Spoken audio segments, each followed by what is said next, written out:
You read, yeah, you read on. Okay. All right, go ahead. Call the meeting to order. Join me in the pledge, please. Allegiance to the flag of the United States of America and to the republic for which it stands, one nation, under God, indivisible, with liberty and justice for all. Okay, welcome everybody. Chief, you get folks to swear in. You want to get sworn in or? First of all, I'd like to thank the trustees and the community for the support you give the fire department. The three people we're swearing in today is a new era in Harlem Township Fire Department. We've had 2 full-timers all the time, and now we've moved up to 3, which has enabled us to make our staffing safer, provide better service and faster service. These 3 that are being sworn in tonight are in a new program too that we've started. They are actually being sworn in as provisional firefighters, and they will have, they're all in medic school, so they will have to become medics in order to get to start the probationary period. So once they hand me their medic card, their probationary period starts, and I'm fairly confident that all 3 of them will, without a doubt, pass. Right, James? Sorry. So, but thank you all for coming. Again, thank you all for support. For those of you who came to watch your family members being sworn in, thank you for that. It means a lot to them. These 3 are they're special. So, okay, you ready? Of course. All right. So what you have to do is I'll say I, and then you say your name, and then you repeat after me. Okay. All right. You ready? Yep. I Desiree Capers, do solemnly swear do solemnly swear or affirm that I or affirm that I support the Constitution of the United States, will support the Constitution of the United the States, Constitution and laws of the state of Ohio, to the Constitution of the laws of the state of Ohio, and will faithfully discharge the duties and will faithfully discharge the duties of provisional firefighter at Harlem Township, of professional firefighter at Harlem Township, Division of Fire in Harlem Township, Delaware County, state of Ohio, Division of Fire in Harlem Township, Delaware County, state of Ohio, during my continuance in office, so help me God. during my continuance in office, so help me God. Welcome to our family, kiddo.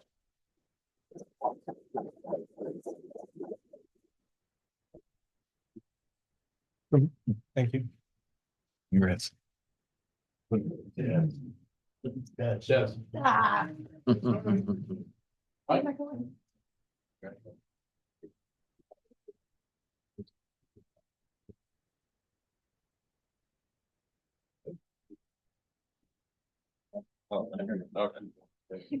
Is your name? Yeah, you got me ready? Yes. I've been doubting this one now, I Michael Mesmer, do solemnly swear solemnly swear or affirm that I will support the Constitution or affirm that I will support the Constitution of the United States, of the United States, the Constitution and laws of the state of Ohio, the constitutional laws of the state of Ohio, and will faithfully discharge the duties of provisional firefighter and will faithfully discharge the duties of provisional in firefighter Harlem Township, Division of Fire in Harlem Township, Delaware County, state of Ohio, at Harlem Township Division of Fire in Harlem Township, Delaware County, state of Ohio, during my continuance in office, so help me God. during my continuance in office, so help me God. Welcome, brother. Awesome.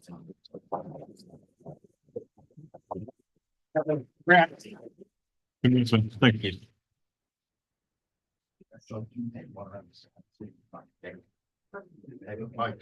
Over here. You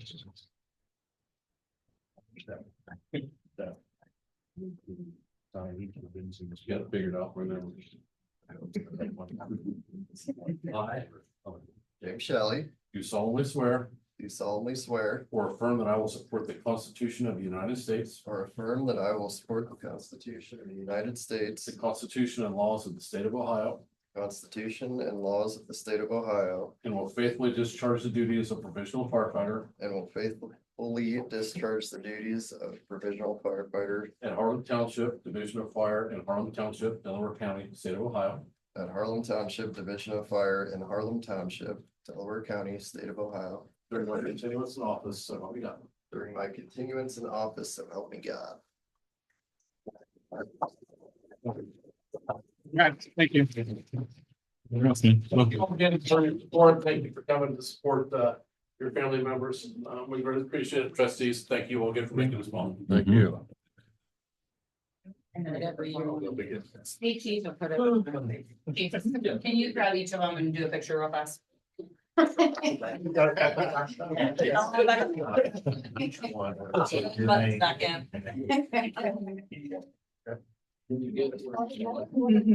These guys like, All together? like in an, or yeah, come on. One at a time? One at a time. Okay. Can you get everybody? Yep. Just put them on, but. Ready, 1, 2. All right. Switch. Quick, quick. Run. Oh, that's, I can stand on the thing. Hey. 1, 2, 3. All right. Go. 1, 2, 3. You too. All right. Okay, thank you. Thank you. Good.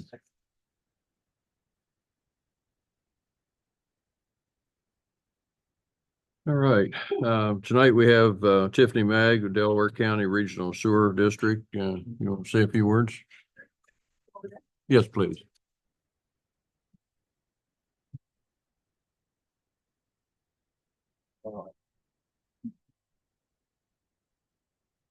Hi there.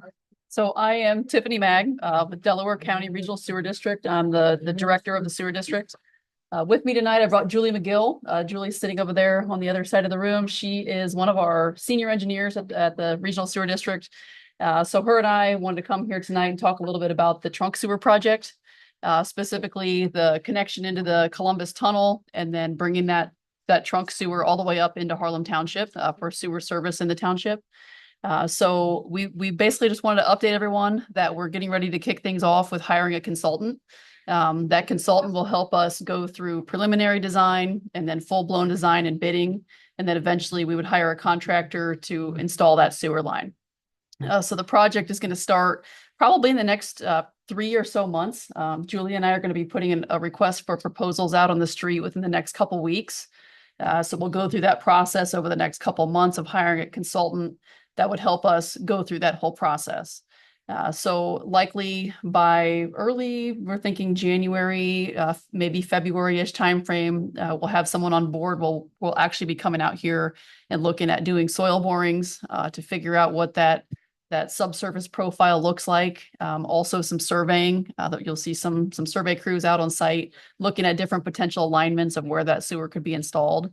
And then we would go through the easement process and basically determine how do we get from that shaft site, which is kind of roughly near the corner of Harlem Road and Smothers Road. How do we get from that site all the way up into the developable acreage north of Fancher Road?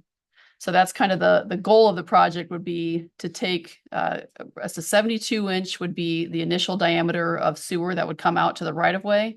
And then it would be then a 48-inch from that point. That would be basically go over towards the roundabout and then north in essentially whatever direction we can get easements to get up into the developable acreage. So we'll be looking at a variety of different alignments. We really don't have anything pinpointed at this time as to whether we go right up Harlem Road or if the space isn't available, if we figure out a way to kind of work through maybe some development properties, if there's some interested folks in getting sewer. We'll go through that whole analysis over the course of the next 6 or so months. So we will also be looking at the potential to do micro tunneling, which is it's essentially just completely subsurface. The 48-inch would be installed and you would not even know that it was being installed except for the shaft site, similar to how City of Columbus is installing their tunnel. There's a potential that we'll look at that. There's a potential that we'll look at open cut. It'll likely be a variety of some micro tunneling and some open cut, depending on how we can control the cost the best way possible. It's going to be based on easements and space available, proximity to buildings, what type of subsurface conditions we would encounter during the soil boring phase. If there's rock and groundwater, that can kind of dictate what kind of installation method we do to get that trunk sewer installed. But wanted to come here and just kind of answer any questions that you all may have and really just let you know that we intend to kick this project off and try to get this sewer installed as quickly as possible. Questions? Tiffany, you have any kind of idea of time frame of all the steps you outlined? Yeah, so the preliminary analysis and selecting an alignment is probably going to take us at least 6 months or so, just because of the easement negotiation process. If we have willing participants, it can go much quicker, but we're not really sure how that's going to go once we start, sending letters, knocking on doors, things like that, and trying to figure out where to put the sewer. Beyond that, we'll need another 9-ish months for design, and then another, I'm thinking roughly year-ish for construction. And then you'll have a little bit of a bidding time frame in there between design and construction. So all in all, I think we're looking at, Julie and I had talked about late 26 to maybe mid 27 until it's ready to go, to be tapped into, north of Fancher Road. Public have any questions?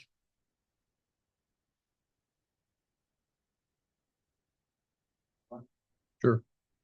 Are the trustees excited about the fact that the sewer's going from a part of the road and spread out? Is this something that you think is a good thing?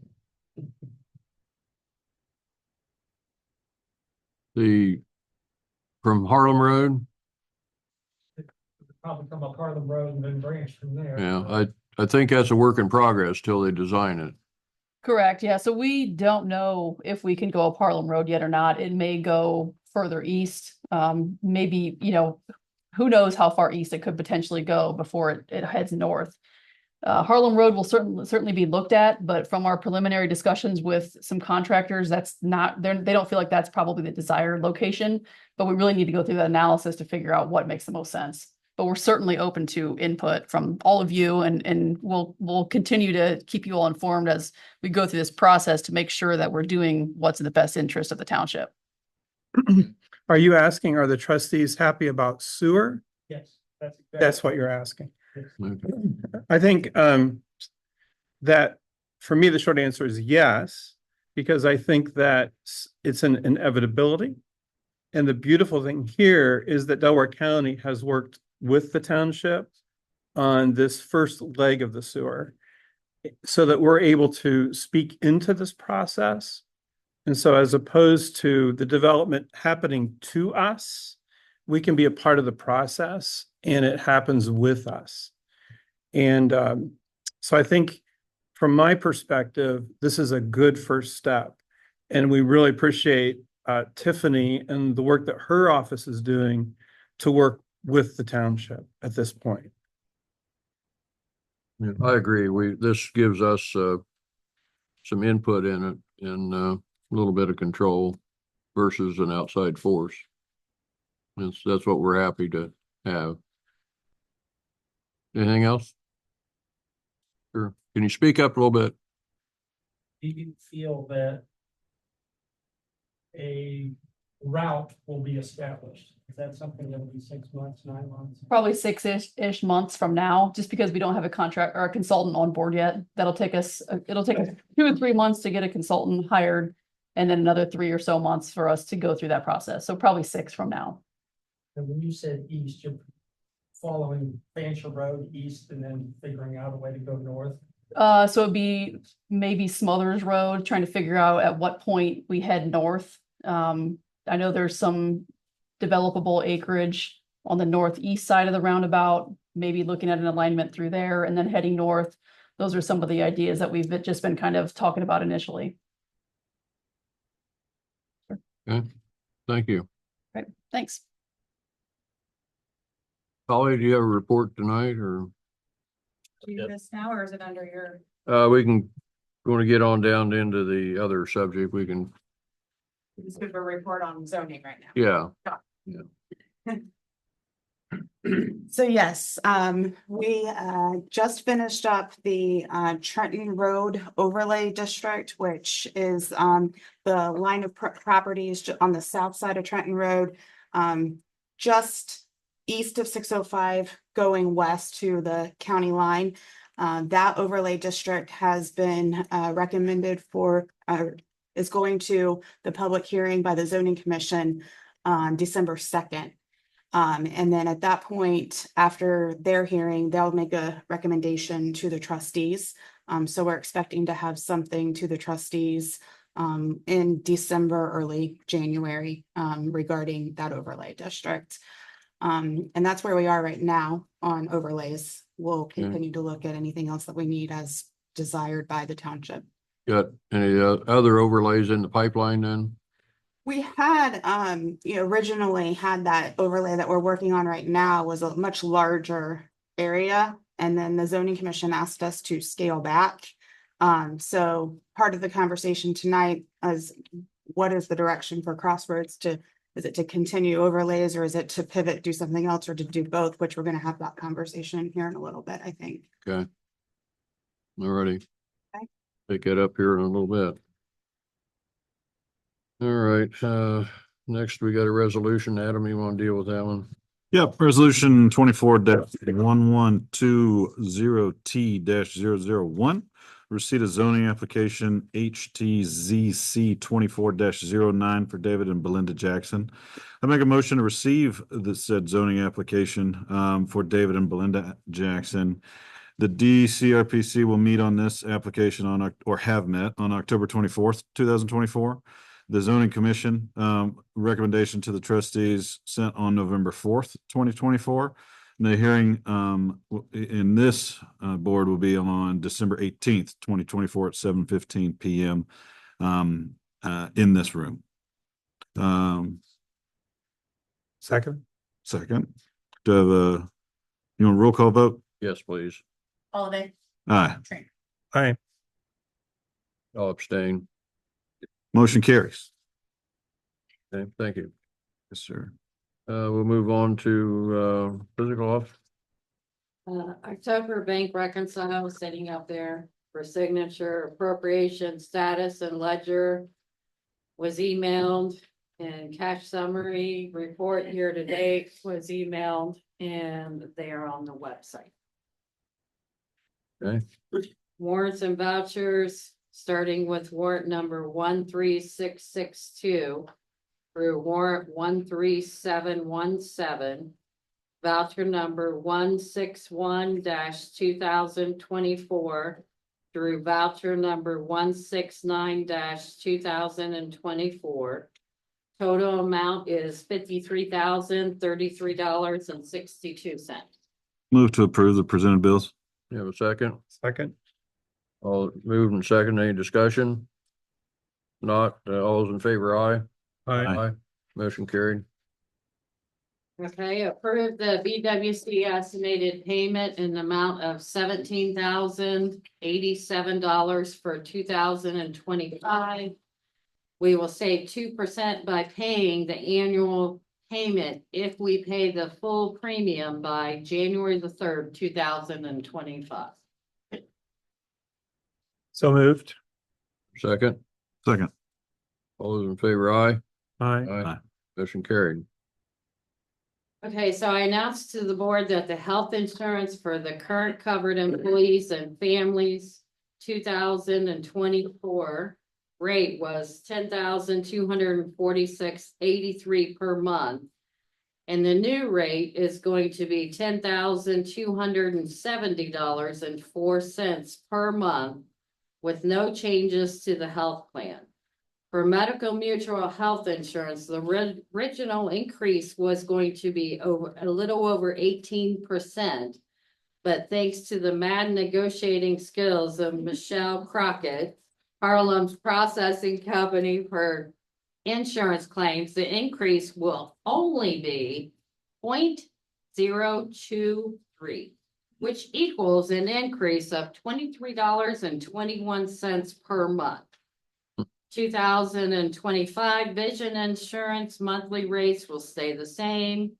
Dental has an increase to $132.36 per month for current covered employees and families.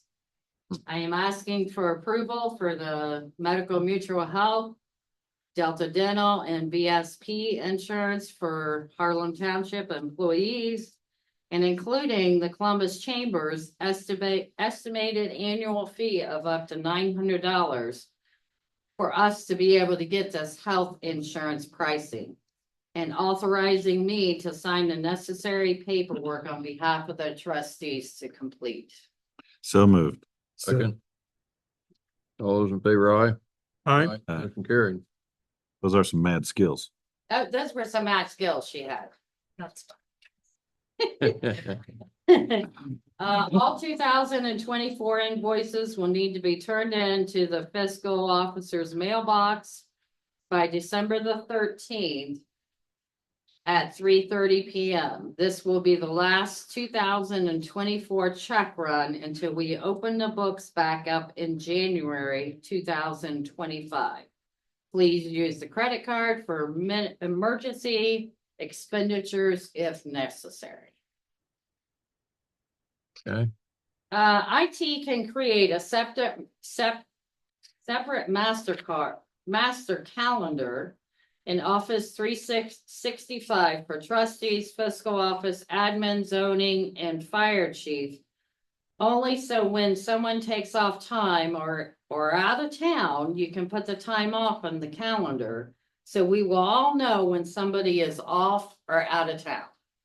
And they can so you have your private one, and then we have a master calendar, and you just click in your little email, and that way everybody knows who's in town, who's not. So we're not bothering and trying to get a hold and wondering why somebody's not answering our texts or emails or phone calls back. What do you guys think? Yeah. Good. Yes? Okay. I will get that completed. Thank you. Okay. Will Carol just share that calendar with everyone with a .com It's email a address? Master calendar shared with just the trustees, Ashley, fire chief, me, Yeah. Jason, if Jason has a day off. Okay, so essentially just like central Yeah, township just office. like and- department heads and. Yeah, elected. just closed loop. Yeah, just to keep everybody in the loop. For sure. That's it. Okay, next we have the resolution to accept determination of zoning administrative assistant position. I would move that we approve accepting the termination of the zoning administrative assistant position. Barry Hamill in turn will no longer have a position with Harlem Township, effective date of October 24th, 2024.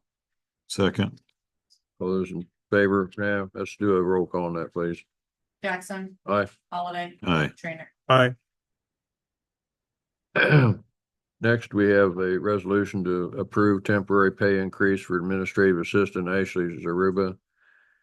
I would move to approve a temporary increase of pay for administrative assistant Ashley Zaruba to $26.26 hourly for a biweekly of $2,101, 20% of which is $420.20 per pay for zoning salary account, and 80%, which is $1,680.80 per pay to come from assistant administrative salary account. Effective date was November 4th, 2024. No second. Second. Another roll call, please. Jackson. Aye. Holiday. Aye. Trainer. Aye. Okay, now we move into our talk about development. Yeah, I had a couple of bullet points I wanted to hit before that. Okay. I wanted to know if the trustees had an appetite for reimbursing a percentage of tuition or cost for continuing education or professional development for Harlem Township employees. And so if our employees wanted to seek any kind of a degree, a first degree or a continuing degree, or just take a class on operating equipment or safety or something in line with their For job related. description. Right. Would we be interested in helping with those costs at some percentage rate as a township? Yeah, I think so. Within reason. Cost. Yeah, I think it's pretty common practice in private business, even Right. some public, right? And so I mean, I would definitely support that. I don't think any employer, public or private, should hold employees back from bettering themselves. Right. I think there's stipulations that come along with it, right? Like as far as a continuing education being in support of their particular job role and function, or opening opening up to additional responsibility within the township. And then I think there are also federal guidelines on how much you can reimburse in a calendar year. I want to say it's somewhere around $5,100. So depending on whatever the percentage or dollar amount, we go along with, like I said, I think the government does limit how much in a calendar year you can reimburse. And I think that's, the kind of the key term right there is reimbursement. The classes would be stipulated to be so-called job-related, trade-related. Yeah. That type of thing. Yeah, and successfully passed as well. Yes, that too. So I can give you guys Genoa's because they have tuition reimbursement. Okay. You can start from there. So knowing that you're both feeling the affirmative about this, I'll kind of take it upon myself to explore these. And come Yeah, back see with, what you can find out. Okay. And with Genoa as an example, and maybe we can Just get email it somebody to- else's. And can And- we put it in the employee handbook? Absolutely. Yeah. If we- If we get that If we far. pass it. Policy and all that. If we pass it. Just Yeah. edit the employee handbook to. Put it in the employee handbook. It's 5250. 5250. Right, you were right on. Not my first rodeo. Okay, thank you. Secondly, I wanted, Lisa reminded me that we have to do employee evaluations before the January reorganizational meeting. And I wondered how we imagined that happening in our schedule between now and then. Almost rather try to set up something, a special meeting, I think, early. And just run through everybody. Yeah, as much as we can that we need. Would we run it like an executive session? Yeah. That would be a special meeting, but So then the special whole thing meeting would be with an an exec, executive yeah. session. Correct. Yes. Just so I know how to Mhm. set that up. What's your pleasure on timeline? You want to try and put something on the calendar?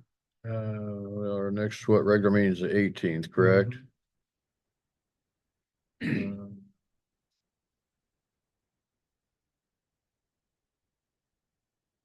Be like the week before or something. That was my thought. The 11th? Yeah. What kind of Given- time is good for you, Adam? Well, I was gonna say, given the nature of this, it might make sense to do it during, I guess, quote unquote, normal business hours rather than in the evening. Right, that's kind of where I was going with this, like, if it Would be a public special meeting, but there wouldn't be a section for public comments because Do of it the time like a- meetings in exec. 4 o'clock maybe or something. I mean, or I'm open for. even earlier if we needed. Even to. earlier? What Yeah, about, what about If that works for 2, you, you're, Yeah, I mean, I could make that work as long as we're planning ahead. 2 o'clock? yeah, okay. All right, let's do employee evals on 2 o'clock. 11th, 2 p.m. What's the date again? December 11th. Yeah.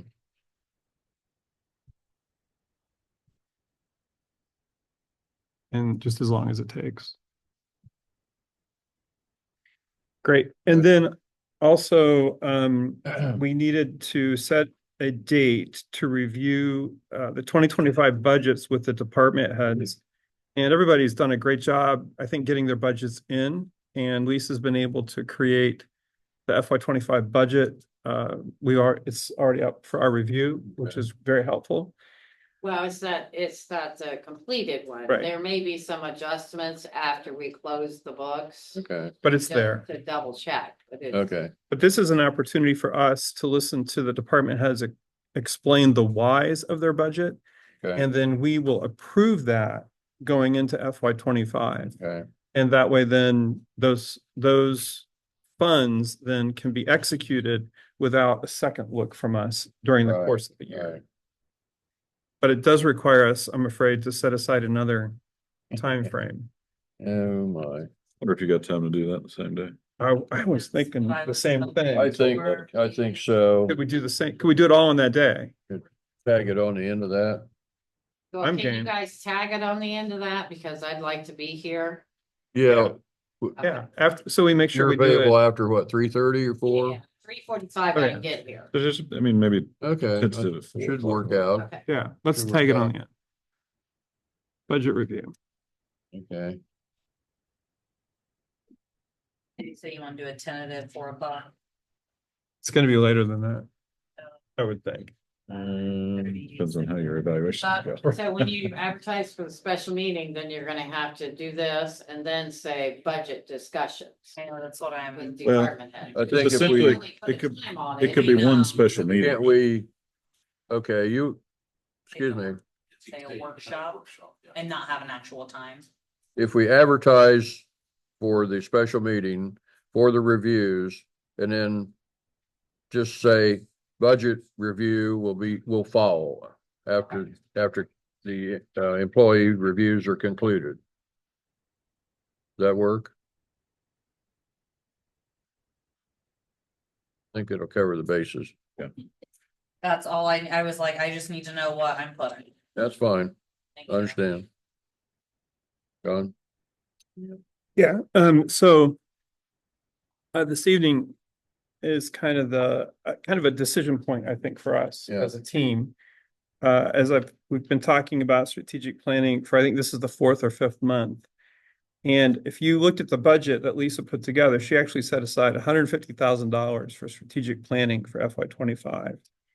And I've been working with Holly and Crossroads, and we think that we've come up with a solution that is way cheaper than that, but still involves subject matter experts and brings her expertise and her team's expertise to the table in a way that I think serves Harlem Township well at a very reasonable cost. And so she's going to explain this process. Okay. I'll pass this out. Do you guys have this? Probably not. No. Okay. Pass that out to you. Thank you.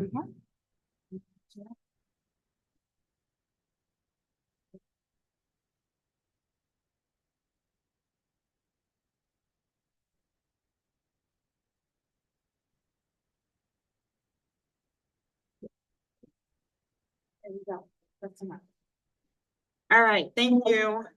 So as trustee Trainer mentioned, we have been discussing how Crossroads Community Planning could provide strategic planning services to you. I've had a number of conversations with trustee Trainer over the last few months that I understand the purpose and the need for going forward with something along these lines. I also told trustee Trainer that recently in another community that I'm working with, they just finished their comprehensive plan with Planning Next. I'm doing the zoning for them now. And they are also doing a strategic plan after their comprehensive plan was approved. And I was part of the stakeholder engagement for that. And Cryo Communications was the group communicating and facilitating that stakeholder meeting. And it really brought a lot to light to me of how a strategic plan in trustees Trainer's eyes was to operate and be utilized for a township. This was for a county, but it is more of a document that provides strategic pillars and then talks about how the township will operate going forward the next several years. So there's an operating component to that. It's not just this is the land uses we want. That's your comp plan, but this is how do we get to implementing that comp plan.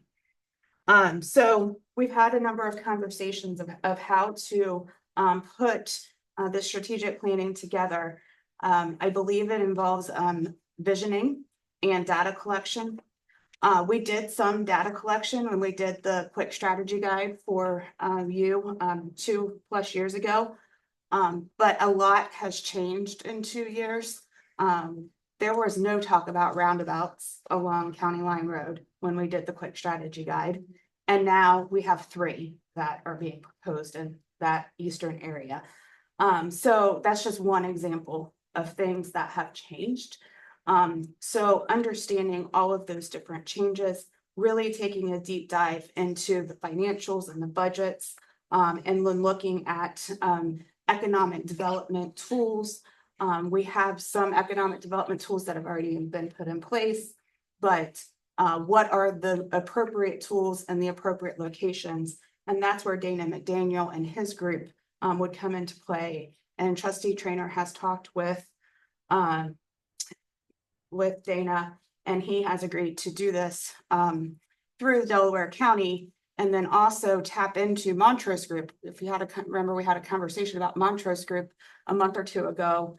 And the county is actually offering their contract with Montrose to allow the township to tap into that and utilize them for free to review data, review different economic development components of the strategic plan, and provide strategies for you in and around that economic development component.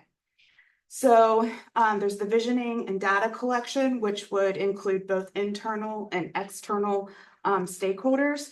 We really see this as a kickoff meeting with the trustees, all the department heads, in a work session where we are actually creating the goals and the strategic pillars, 5 to 6 of those strategic pillars that are important to the township. And we would use Cryle Communications to help facilitate that meeting. Angela Cryle has 30 years experience in doing this and is very well versed in this. And I've worked with her in other capacities, and I'm excited to possibly have the opportunity to work with her on this as well. After the goal setting session, we would include some external roundtable discussions with residents, large landowners, the school district, county officials, regional officials, surrounding municipalities. And I envision those being individual meetings with those groups where we would actually do the SWOT analysis. We did a SWOT analysis with the Quick Strategy Guide 2+ years ago. Again, things have changed in those 2 years. So what are our strengths and weaknesses today versus what they were then? And then bringing in all of those external parties that weren't necessarily part of that original process of the SWOT analysis. And while we're doing that, while Angela and I are facilitating these meetings, we'll have part of the Crossroads team doing data research and pulling up all of the different data to help support and help us understand what is going on in the Harlan Township and around Harlan Township. We'll also use the information from those meetings to create a vision statement.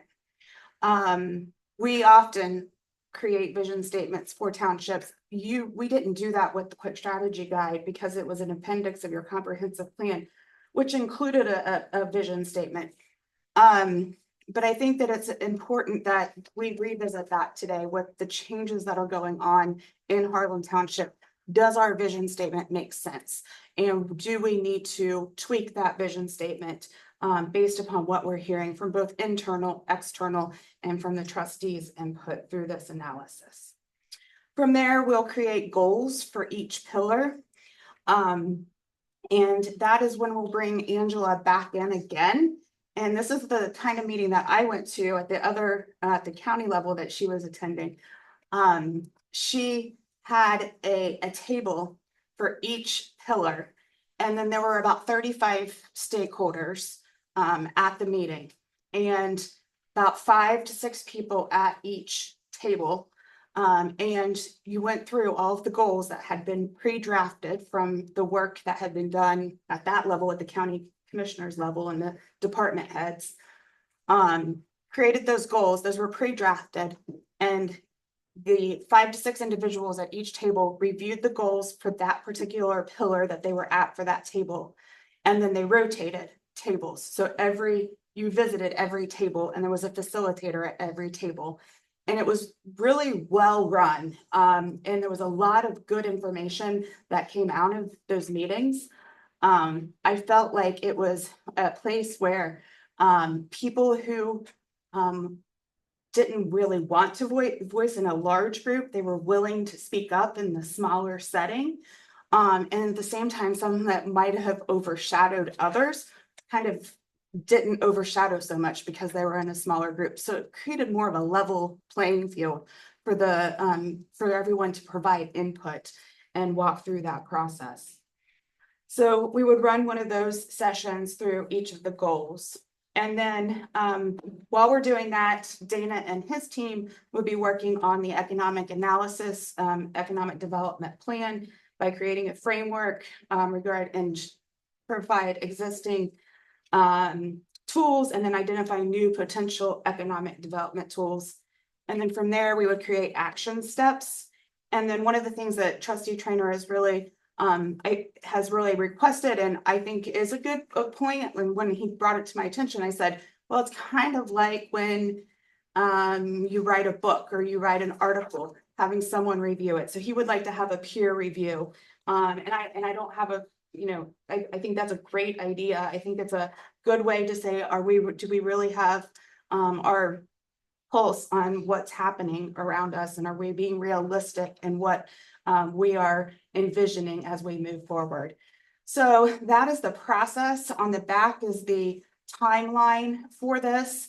It's about a 7-month process to get through all of this. We envision starting, we could start in December or January, whatever the trustees decided with that, if they wanted to move forward with this.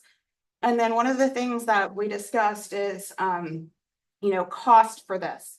So I proposed 2 different ways that we could go. Right now, we have a contract for $5,000 a month.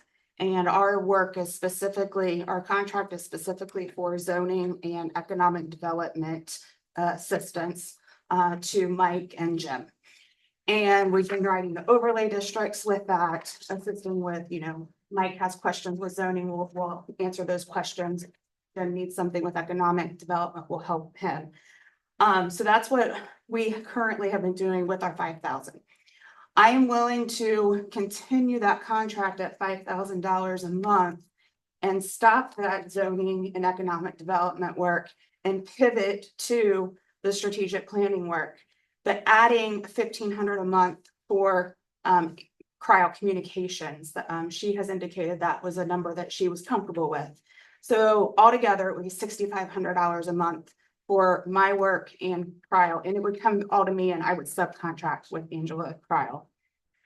The other option I gave, because I know there's desire for some additional overlay districts from, I hear differing opinions on where we want to go with zoning. If the trustees desire to continue that zoning work while the strategic plan is being developed, we will continue that work if you so desire, but we would just need to have a new contract, one that is $5,000 for the zoning work, and then the new contract for $6,500 for the strategic planning. So, and we can run those at parallel paths if you want to do that. You'd have enough personnel to do that. We do. We have 5 full-time employees at Crossroads now. So we have enough personnel to do that. And then Cryo Communications has several employees as well. So they would be assisting a lot with the strategic planning, providing a lot of staff at these goal setting and external stakeholder meetings. So between the 2 of us.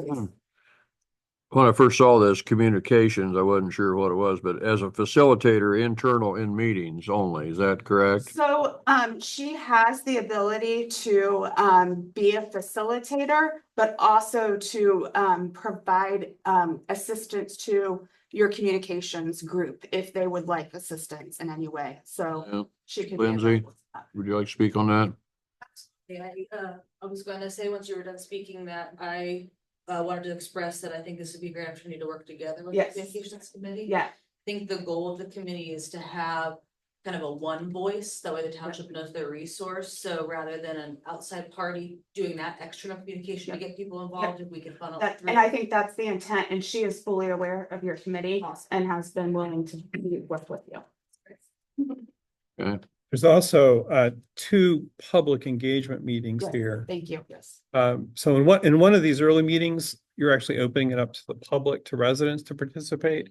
And then there's 2 large public engagement meetings where cryo would play a key role. And they'll work very closely with you, Lindsay, and even provide help on social media and all that kind of stuff. So very impressed with her experience and her willingness to be a partner. Yeah. Okay, we got the overlay, the commission has the Trenton Road, but we got, how many others, Jim? Except Center Village. Gave 3 more to Holly. 2 of them weren't real big. There's 3 in process. Okay, 3 total. Well, no, we still have Center Village to do. Well, I know, Yeah, I 3 was- plus Center Village. okay.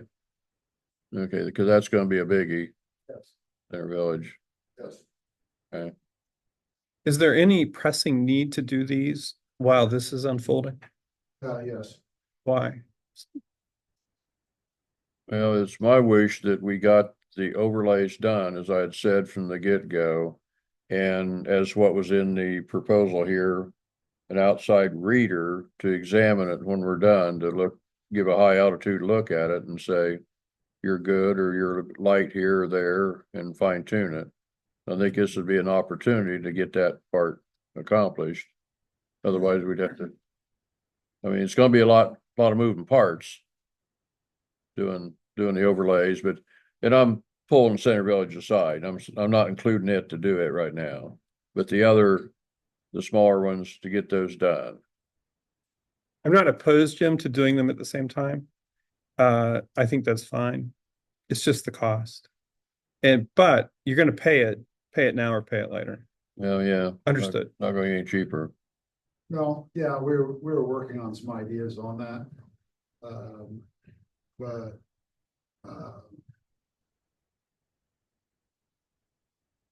good deal of that work is already done. Mm-hmm. A lot of it's going to go. Holly's team's going to present it, but most of the time frame on it's going to be zoning. Yeah. The It just- zoning committee. As it works through the wickets. As it goes through the Hey. process there. A lot of it's 75-90% written. Copy. Yeah. We've already spent the money on it, so it's time. Yeah. Copy. Yeah, that's why I hate to drop that.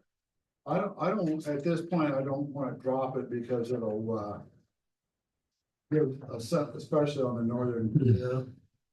We've got a couple up there. Against Trenton Township and Sunbury that I'd like to get the holes filled. And then coming down 605.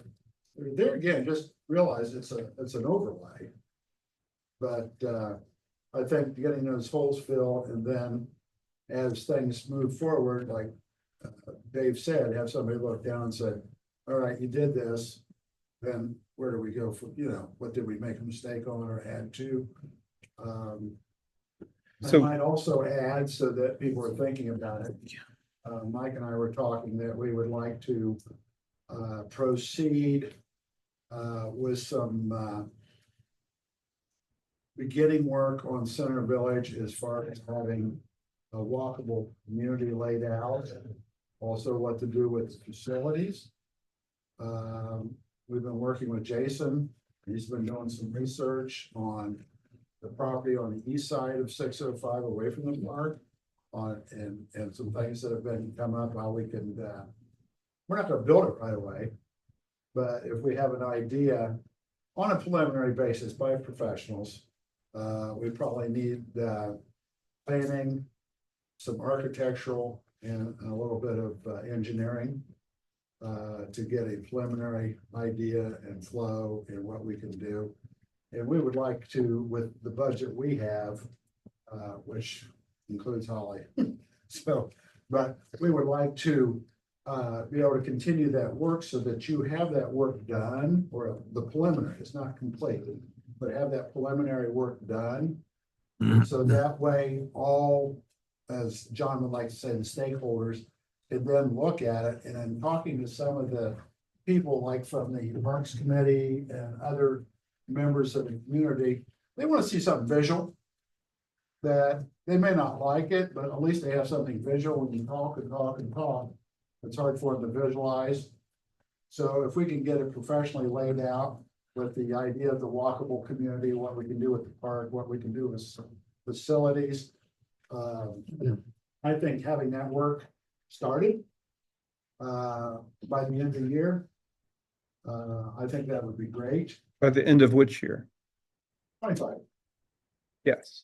Okay, Not this year. we're on the same page. Right, this year off. Okay. This year's done. We're booked. Yeah, We're booked this year. Yeah, I concur because that's gonna be right as we're working through this, hopefully the strategic planning process.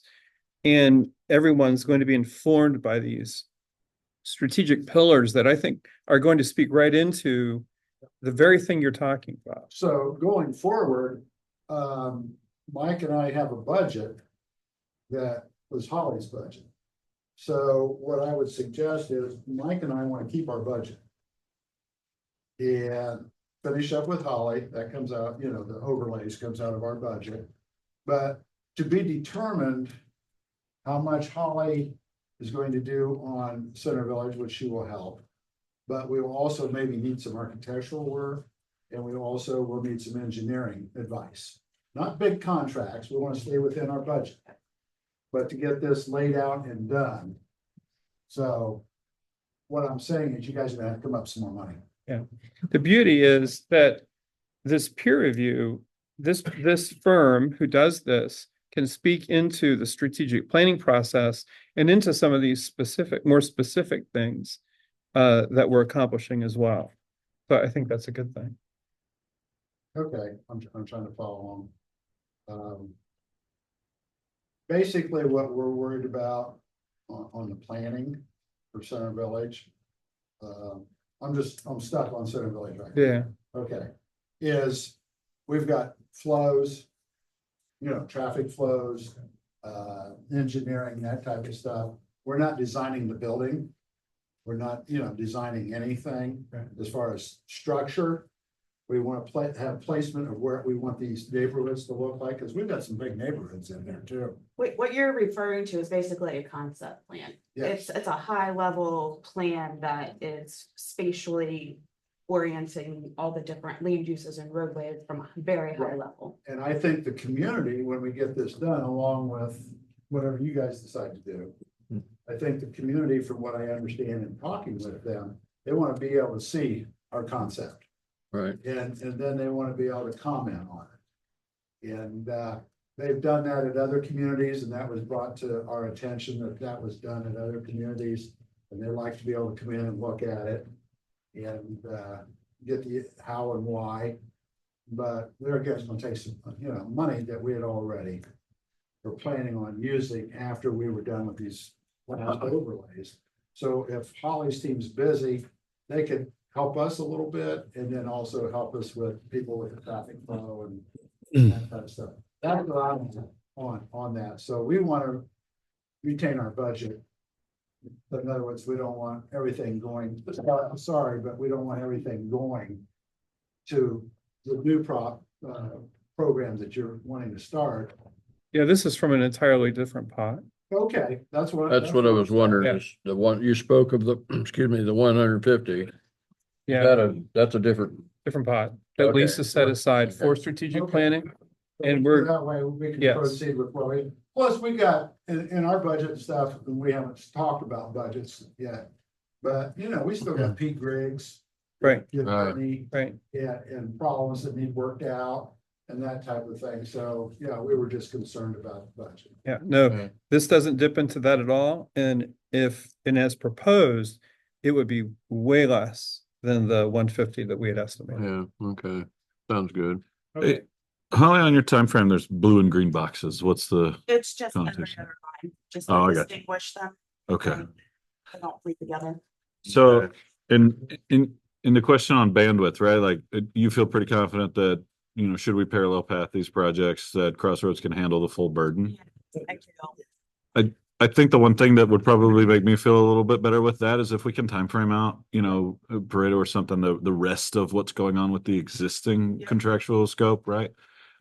Because to Jim's point, I know that we want to continue to, you know, move forward with both of those plans, but without one falling behind. And so, you know, I know that we've got a lot of work that's already done, and a lot of work that still needs to get done. And so to make sure that we get that one where it needs to go, I think it'd be great to plan that out. Yeah. Meetings, and she has been the last, zoning commission meeting, she ran through the whole overlay. She's done the last overlay for Yeah. us. So she'll be having an increased role in the overlay work. Yeah, because in picking up kind of what we're mentioning here, the separation of the contractual scopes is important to me, right? Like I want to make sure that we're, you know, upholding what the plan for each individual scope of work is. And so, you know, rather than just, oh, well, you know, let's take the retainer every month and move it towards this thing, like I would prefer we stick with the Yeah. projects as defined. Yeah, absolutely. Because I think that just makes it easier. I had a question, like you said, we're going to be involving Dana McDaniel in some of this, and Delaware County has Montrose on retainer essentially. So, you know, without like additional costs, but basically involved in this scoped contract, we'd be able to use Montrose to do some things kind of like the financial analysis that we had originally talked about. And you anticipate this being roughly a 7-month project with Crossroads at about $6,500 a month, which is 7 months for $4,500, $45,500 compared to $30,000 for just some numbers. Yes. Seems like money well spent to me, John. So I think, you know, to me, I think, like I said, as long as we're not sacrificing what we're already working on, to Dave's point, you know, to tack on something else, if we can parallel path and still achieve the goals, I don't see the cons. No, I think we're good with that. So as far as proceeding, do you want me to put a contract together for the 6,500 a month? Do we need to wait a whole nother month for that? How do you want to handle that? Can we do a resolution tonight to get it going? Is there one on the agenda? No. We put, Well, there was something mentioned, 6,500. trustees to discuss creating a resolution. Yeah, that's, We didn't know cost, where cost was coming from. no, 'cause we didn't didn't, we know wasn't what for was sure going on that. Yeah, I mean, I think I think the consensus is that we would entertain the motion. I Right. think we need to get it on next month. Yeah. Great, so. Good with that. Good. Okay. That Does that take works. care of it?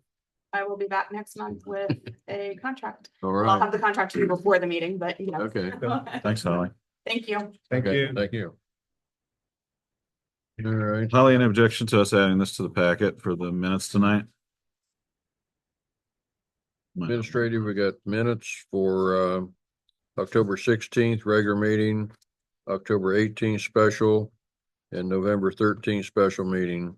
Any additions or corrections of minutes?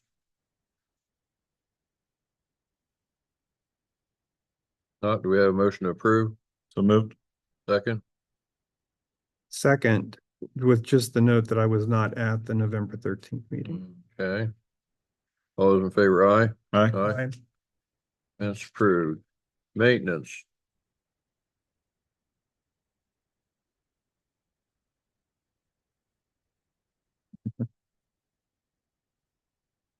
Good evening, all. Good evening. Maintenance. Shut off of cemeteries. We did the final mowing of the cemeteries the last few weeks, got them finally cleaned up. The last round of footers were installed at Fancher and Maple Grove. Headstones yet to be placed, and then on the second note, I'm looking into replacing the doors on that little building on Fancher Cemetery that are pretty shot. Some of my winter projects and the park, final mowing of the park happened last week. As many saw, the track was crack sealed. I'm going to be planning on sealing the axle asphalt come spring, once weather is good. We've diagnosed the pole light east of the shelter. That's kind of by the large tree by the concrete fence. And it's got a bad supply wire, which I plan on replacing to then move on to see if the light needs replaced. As of Monday, we had closed down the restrooms, which were winterized. We have an ADA compliant porta-john at the back parking lot that is accessible by the paved trail. So we're good there. And then we're looking into drainage issues with the park committee and Jim, and many issues with that. I went to the county soil and water last week and had discussion with them, got some maps and talks on how all those things are working out. For the roads, we had, in a meeting with, I went with Jim and Mike up to Delaware County. We, were advised that Delaware County will be advising / monitoring the travel routes for the construction of the AEP transmission lines are gonna probably start first of the year. And once they determine those exact construction sites and means of their heavy equipment traveling, they're gonna monitor the roads that will be affected. They mentioned Green Cook, Needles, Trenton Road, which I don't think Trenton's gonna be in our area. But they're gonna kind of go through them with a camera, then let the construction happen. If deficiencies or things are damaged, they will go back on AEP and the contractor to repair them to county standards. So they advise me that we don't do any preventative maintenance, tar and chip, crack sealing, new lines, any of that for 25 and possibly 26, because they're going to monitor this construction in our area. We finished roadside mowing, got the tractor all cleaned up.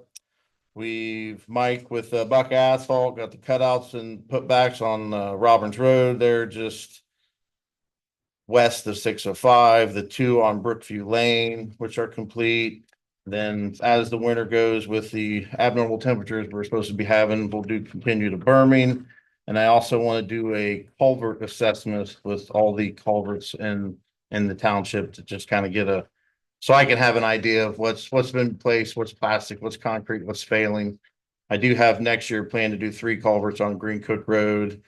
As far as the Grange, we got to looking around on there, and I had a roof inspection done by Newman Roofing that said we probably have 2 to 3 years left of that roof before it's really a problem, which prompted me to get a quote with, I actually tried 4 companies and only one actually showed up to look at it. But we have decided to go with the Metal Man who did the roof here and whatnot, to use part of the American Rescue Funds to put a metal roof on the Grange in the next month or so, weather depending. The problem fridge in the kitchen, after we had to repair a month or so ago, compressor went out, which is almost $2,000 of repair. So we are also, I'm going to look into replacing that, which I have on the bottom here, that we're going to use some of the American Rescue Funds as well. I just actually started digging into that today. And there's a large dying cherry tree just north of the parking lot over there that we're going to take down. And then also looking into that culvert that goes across the grass. We've got some blowholes going in there and try to get that repaired. And just in general, we had our mini excavator delivered. The trailer was delivered. Working on getting the tag for the trailer. Got to wait on the title. As I know Chief had mentioned, we're going to add a fire extinguisher to the fuel area.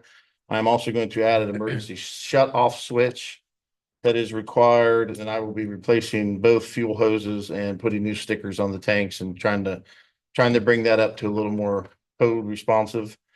And then also I've started to assess some of the lighting around the maintenance shop. Basically, lights just are not working. Spotlights, night lights, things over there that try to put a little more security in the area, because it seems things are getting a little more crazy around here. I don't know if you guys all heard, but there was a break-in at Fracasso's, I think Monday night.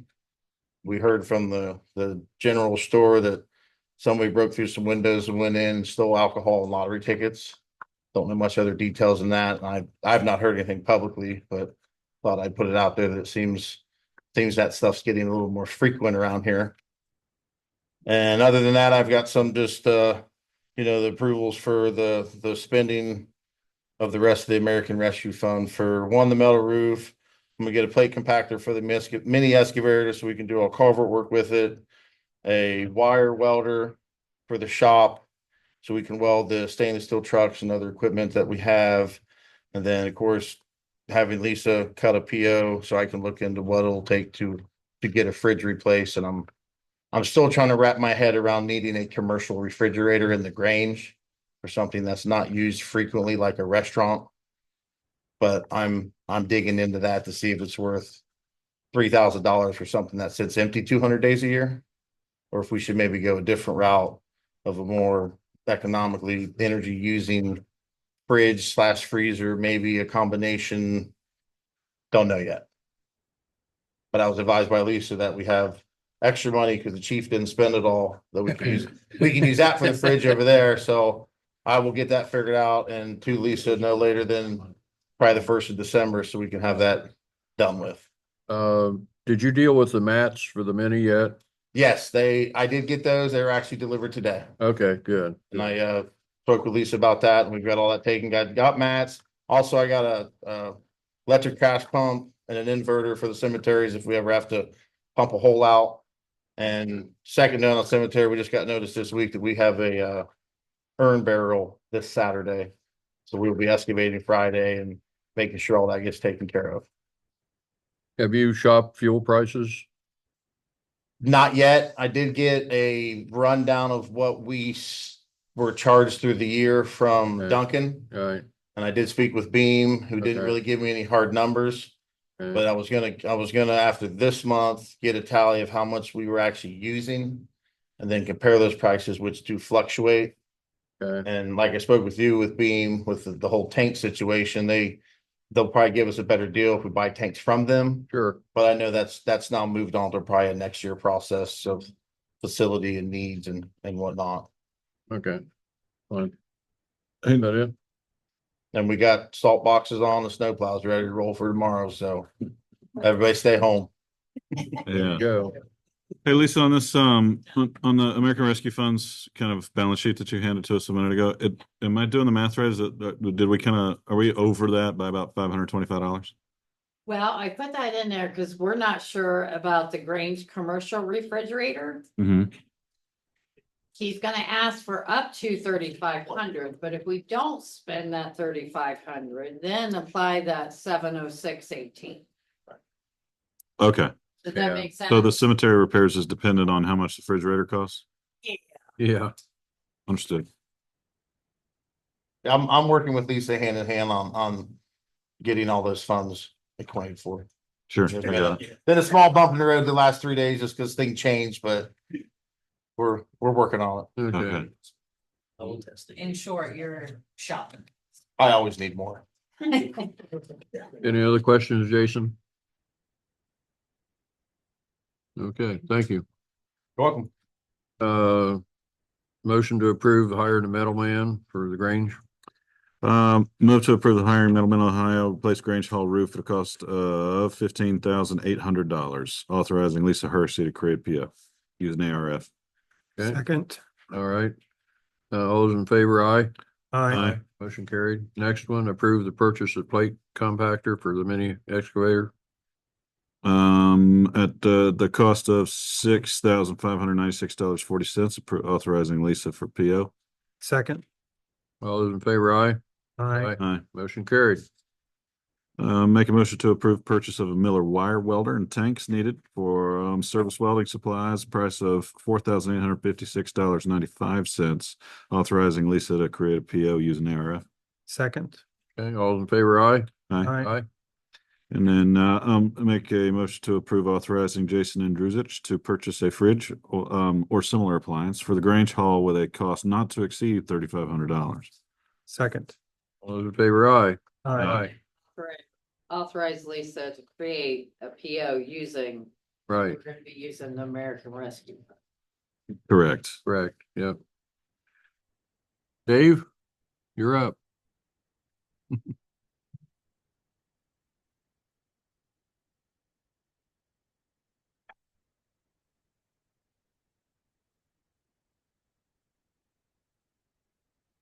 Hello, Dave Snyder.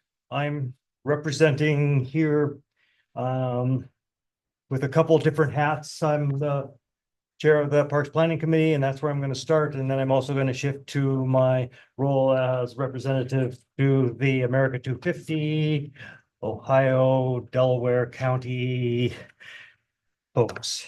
So Parks Planning Committee is pivoting and reassessing its role in a lot of the work that's being done in maintaining the parks here in Harlem Township. We are seeing our mission pretty much the same but we're going to give different emphasis to different uh, tasks and activities. So we have been working with, coordinating with, providing information, sharing information with the maintenance department. And the maintenance department is going to largely take over the management, scheduling of resource materials procurement, managing and scheduling the tasks that need to be done with routine maintenance in many parts of the community park, as well as other parts of Harlem Township that have a feel more like park than other kinds of facilities would give. So for this, the Harlem Township Parks Planning Committee is going to be looking toward more of providing a vision of where we're going. Different activities, different kinds of places have a different timeline in all of this. So there are many activities in the community park routine maintenance that are all about this week, this month, this year. There's other parts of planning for growth development of parks here in Harlem Township as we continue to grow as a township and as a community that are going to be looking much further down the road. We're going to be working to develop the kinds of foundations that allow us to carry out organized planning as we move forward on these sorts of things.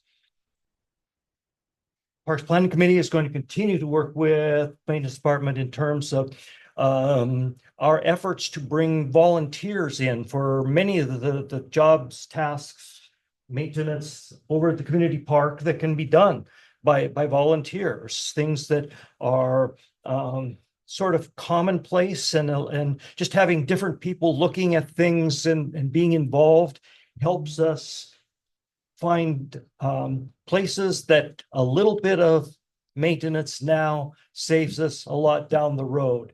And having more eyes in there is certainly going to be helpful. We want to maintain what we have, but this also means that we want to be improving it. We want to develop, we want to add to, we want to make the park better as it is, as well as looking for opportunities to grow and develop our community park as we move down the road, and also as we reach out and expand the park system throughout the community. The high priority that we have this coming year is for work with the restroom building. Our park is regarded by many people, and we're complimented about this frequently. It's a safe place. It's a clean place. It's a healthy place. We want to keep this standard, but we also want to improve on this standard. And this means investing a little bit as we go here to make sure that we are providing a safe, healthy, clean environment throughout the park. The restroom building is a sound building. The township trustees put a new roof on it a few years ago, and that has greatly extended its lifespan. That's a good way for a basic routine maintenance task to save people in the township money, and we want to continue that. And we are looking at opportunities here to do some renovations within the restroom building that will help us continue to be that place that people want to come to, rather than a place that they just get a little bit squeamish about if they're going to have family or something around with them. So we're looking for finding that plan that is going to allow the maintenance department then to start working with the details of how we're going to put this together.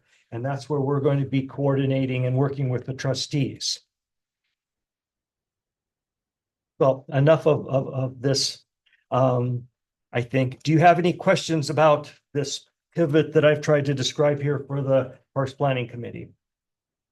No. So the Ohio America 250 Delaware County program has unveiled this last week, formally a program that we're really very excited about. And it is the Student Ambassadors Program. High school students are invited to register to take part in this program. The program is going to involve them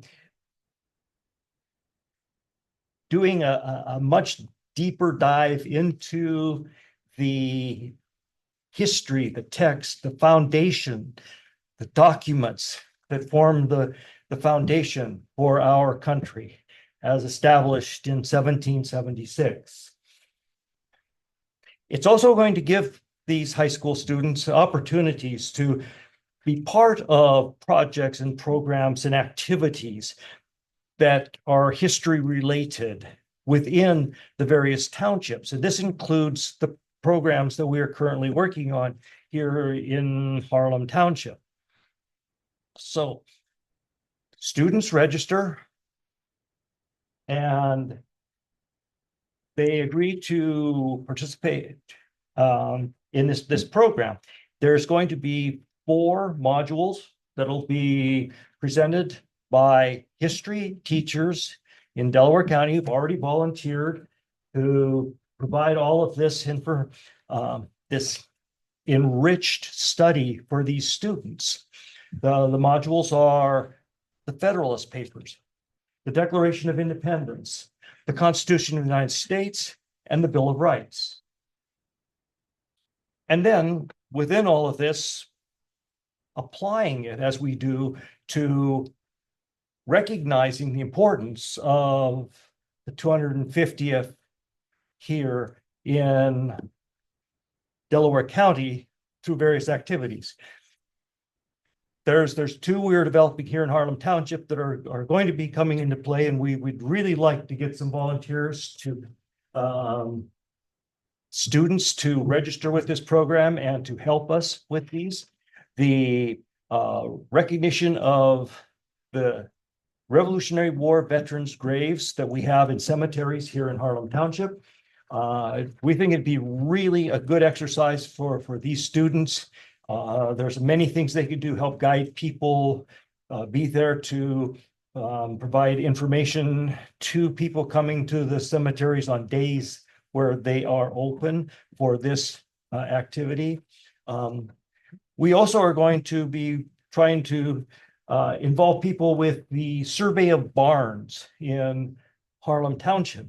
And there's a lot of things that you can do to just being able to write down what a barn is and look at all of the different features that you see that in a barn that started 150, 180 years ago, almost 200 years ago in some of our barns, and the changes that took place over the years, and get an understanding of how these things kind of work, how farms work. This is just incredible information for a lot of these students coming through high school.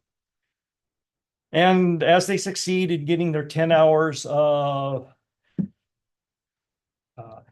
the volunteer hours and their classroom study done, there will be acknowledgement and rewards, and they will receive awards like you would see with a lot of the ceremonies in high school graduations, college graduations, and so forth. So that's sort of the exciting news I have on America 250. If anybody knows of somebody that you think is going to be in high school here over the next 2 years and 32 days, we have information, see me, I can hand these to you, I can get these to you by email, I can get these to you with links. They can get themselves registered. Registering is ongoing. We'd like to have enough information about who's registered that we can really set down the kinds of things we need for the modules for the classroom work. So that we're trying to get registration here in December, but this is an ongoing program. So are there any questions about that? Any questions, Dave? Who wants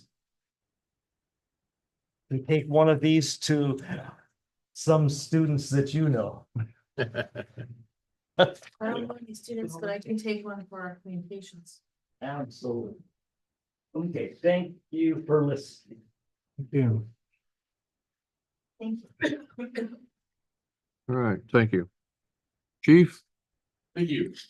First of all, again, thank you trustees and the board, already to increase our staffing this evening.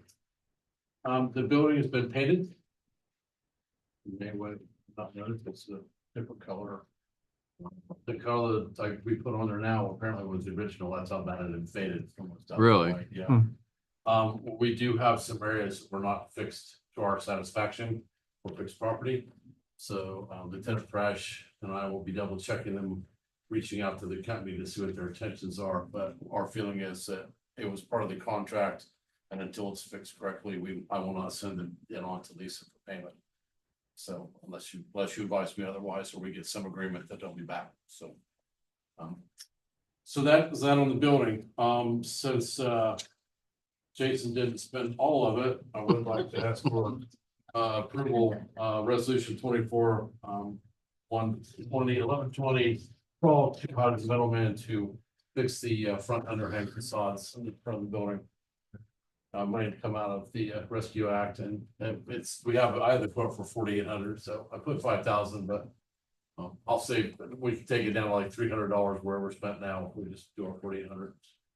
So moved. Second. And I said create a Lisa can create a PRIO too. Thank you. Yeah, Lisa's gonna create a PO. All those in favor, aye? Aye. Motion carried. Who did it? I second it. 24, 11, 20, 13 approval of the 2025 firefighters agreement. I've sent it out to you for comments. I gave you the new changes, the raises and everything. So if there are no questions, I would ask for approval of that this evening. Move to approve. Second. All those in favor, aye? Aye. Thank you. Number 14, approval for hiring a part-time firefighter, Colin Wogan, at a rate of $18 an hour. I would say that to the next three people and ask you to hire, they came to us because of they've either going to school with people that are working here or just wanted to see what it was all about here and be a part of this. So we're very pleased that the three we're offering up tonight, knocked on our door. Hey, I want to add that don't get confused. Like that's because of the culture and the department that you gentlemen have created. I mean, even in my private career, when I'm on the complete other side of Columbus, people find out that I'm a trustee in this township and they reference you gentlemen. So that's a credit to what you guys are doing. But I would move for the hiring of part-time firefighter Colin Logan. Second. All those in favor, aye? Aye. Motion carried. 15, part-time firefighter Josh Amspaw. This is a great addition. He actually works through the state fire marshal's office, and he was teaching at Souders this week. Chief McKean has rolled out a new program with the second and third graders, education and fire detectors in their houses if they don't have them, smoke detectors. And he was here, and on the second day, and I've known Josh for a while. He said, "Hey, you hiring anybody?" And I said, "Yes." And so we've added him rather quickly. He will bring to the table some contacts at the state fire marshal's office that will help us get some insights on some things as well. So he'll be a great addition. Sounds good. So moved. Second. Okay, all those in favor, aye? Aye. Motion carried. And then 16, part-time firefighter Masaki Campbell. She came to us as well. She's just, we're very impressed with her, actually. Amazing. Yes. She's Yeah. amazing. Yeah, so we're gonna put her with Des and we're just gonna stand back and enjoy it. So this Des, we just started as full-time, it's the same caliber, called Des Hardball, so it's not gonna do the same. Really excited. Yeah. She is very excited and she's kind and so excited to be here. So moved. Second. All those in favor, aye? Aye. Motion carried. Thank you, gentlemen. Thank you. Zoning. Hey, thank you. Just want to go over some numbers here with you real quick. Right now, our permits are at 73 for the year. We added 8 more in the last month. I want to go down to the open enforcement summary. We're still working on the dump truck business. And in talking with Corey, I have not heard back from the attorney for theirs, who I talked with about a month and a half ago. He's not contacted Corey, so Corey is going to push the point on him. And I just believe he's slow walking it down the road because they know they're not going to get anywhere. So Corey's going to push the point and probably have to take him to civil court to get him out of there, which I knew it was going to head that way anyway. Our Rocket Toomey business down there on Fancher Road is still working with Columbus to finalize their permits. He's still staying in touch with me, letting me know that everything's going well. So they should be out. I don't see anything happening before the first of the year. We also have a business that has moved its equipment off its property, but it is also tied to a PCD that just got approved through the zoning commission. I think some of that equipment's going to end up down in that area. So I think something's going to happen on that. So we're still working with him. We had a business that has passed approval with the health department that was doing compost. And they have fixed the problems they had, but now they're going to stop making compost. So they should no longer be a problem. And that's over there on Red Bank Road. You have a new violation in the township, and it's a business in a residential.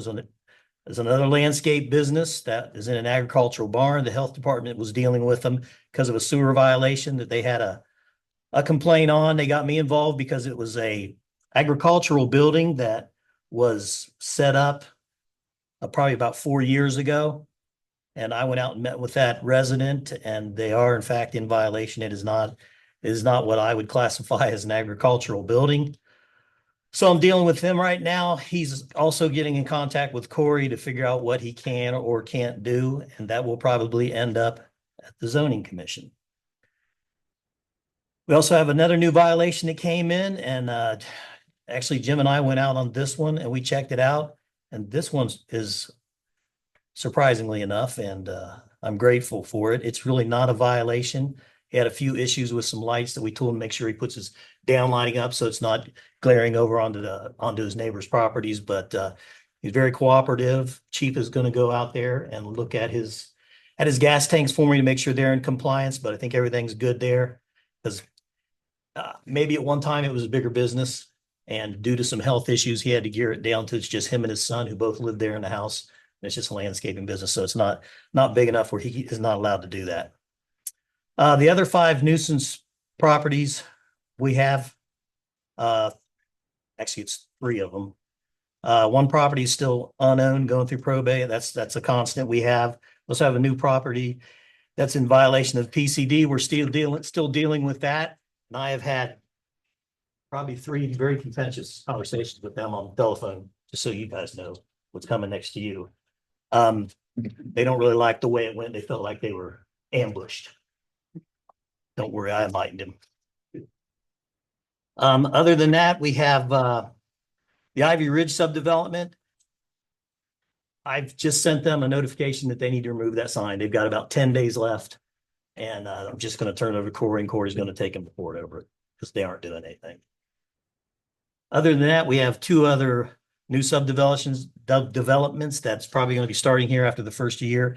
And Jim will probably deal with that more than anything else. But I do want to go down a rabbit hole real quick here, just for a second. And talking about, and I do appreciate, we all appreciate all the volunteers at the parks and everything, but we need to keep in mind, and I can tell you just from the short time and I don't want to blow up Jason's head any more than it already is, but the short time I work with Jason, he helps me out anytime we have our constant battles with signs all over the township all the time, and we'll deal with that. That's just part of the job. But I think we need to keep in mind that in the township, and we appreciate all the volunteers and everybody looking at everything, but Jason got hired for a reason. Jason's got a lot of expertise. Jason is our subject matter expert on a lot of the things over there. And I think we need to be very careful. And as he pointed out, the township is changing. There's people moving into the township. It's not the same township I'm into 40 years ago, but it's changing. The people are changing. We have to be very careful what we do and who's getting their hands into the dealings over there, because we have to stay in compliance. And I know we say a lot of great things about the township's park, and I love that park. It's right behind my house. And I do get the availability to have all that trash thrown in my backyard for the dumpsters, which is great. But it is not all rosy over there. And there are people that definitely have an attitude and will have no problem suing us, our own residents. They do it. Will sue us if anything goes wrong over there. So we have to make sure that anything we do goes through Jason. And I just wanted to reiterate that, and I'm not trying to preach to you or preach to anybody else, but I think we need to keep that in mind, that I think everybody in this township does have the best interests of the township in mind. And some of the stuff that we do, we think we're helping out, but we want to make sure that what we do and what we volunteer to do is not going to cause an issue, because if he has deemed it that it's not safe, or he has deemed that it can't be done that way, if we do it incorrectly, we're going to get the township in trouble. Yep. I just want to get off my soapbox right there. I just wanted to say that. Thank you. You jumped over one thing there. Uh-huh. The engine brake thing, you didn't, Oh, you're right. I'm sorry. I missed that one. I thought you were trying to skate on that one. Yes, the approval of placing a no engine brake sign at the Fancher Road roundabout, resolution 24-112 OT-16. I assume there's no cost associated with this? They said we got the information up. Well, we're gonna have to pay for the sign. Yeah, it's probably So we're just gonna charge us. minimal, right? Yeah, it'll be minimal. Okay, yeah, so moved. And Jason will put that up for us. All those in favor, aye? Aye. Okay.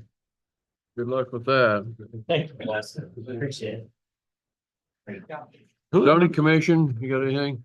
Talking about economic development. Oh, okay, you're gonna, Yeah, zoning just laid us all out. All righty, just a synopsis here. On October 22nd, Mike and Jason and I met with Doug Riedel and Rob Riley, County Engineers Department. Really great meeting. Went over roads, how they're going to be built in the township, who's responsible for what. And some, of course, are township, county. Once they're built, who takes care of them? There's some things like going forward when we talk about TIFs and JEDs and that type of thing, to make sure that there is money set aside for their maintenance in the future and that type of thing. So it was a really good meeting. Had a good talk. We also talked about road designs, placements, how many houses you can feed into a road before you have to have another road. Just all kinds of complicated things, but it was a really good meeting. We all took something out of it, as Jason had mentioned earlier. So with that, happy we went. We were going to stay in contact with Mr. Riley. He invited us to come back, so we will be back. Last month, we worked on our budget. I think Mike's already submitted that as a preliminary budget. Basically, we've finished the Trenton Road overlay on our end, and it's going to the zoning commission on December 2nd for its final hearing and hopefully approval. Then we're going to proceed with our next set of overlays, which we discussed earlier. We're going to submit these to the zoning committee at their next workshop meeting. They'll break them down, start setting hearing dates. There's 3 of them. I don't know if one of them's small, if they'll do 2 at once as far as hearings go, but that'll go over January, February, probably, Mike could probably go over, into March and, April, then we should be done. Also, in our department, we've been discussing and studying the new community authority and how that will bring more money into the development for the township. And not only the development, but we're learning about things like retaining money for maintenance, future use, that type of thing, to make sure it doesn't get all used up in the development stage by the developers. So those are things we're looking into. One thing I also wanted to mention, and Harlem Township, we've all been working together, whether it's on maintenance or planning township facilities. We work as a group. There's 3 of us in our area, plus 2 maintenance men, plus the chief and assistant chief in the fire department. So it's a pretty close-knit group. So we sort of depend on each other and use each other for resources and ideas and move forward that way. Our departments are just small. And so if we work as a collaborative team, we seem to get really good results. And I just wanted to mention how everybody's working together, because we're not a large group. And so I just wanted to bring that up, that we all do work very well together. And I really appreciate everybody that helps me in my endeavors. You can't do it by yourself. We're shorthanded all the time. So you have to rely on other people. And I wanted to point that out, and I appreciate it. Going forward, November 12th, we had a meeting with Delaware County Sewer, Tiffany Mag, who is here tonight. We discussed, again, the sewer trunk line, along with the geology and geography that's involved. Also the placement. If you'll go ahead and put that photo up, if we can get it up. I wanted to show. Oh, I have to push the button over here. Yeah, We're getting technologically. we're fancy. Hold on. How about me earlier? There we go. There I am. And sewer.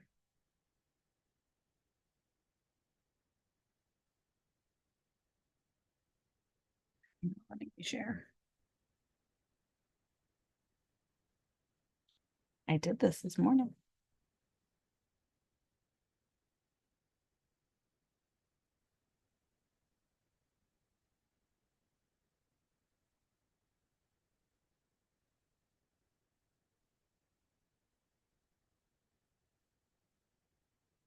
There we go. Hey. Like I did it this morning. All right, so here's some pretty lines.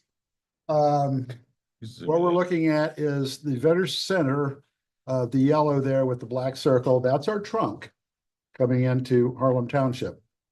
The yellow line running to it is the underground line, and that goes into Harlem Township. The reason I'm showing this boring photo is then the red lines coming off of that is a projected us tying in and then running into Harlem Township.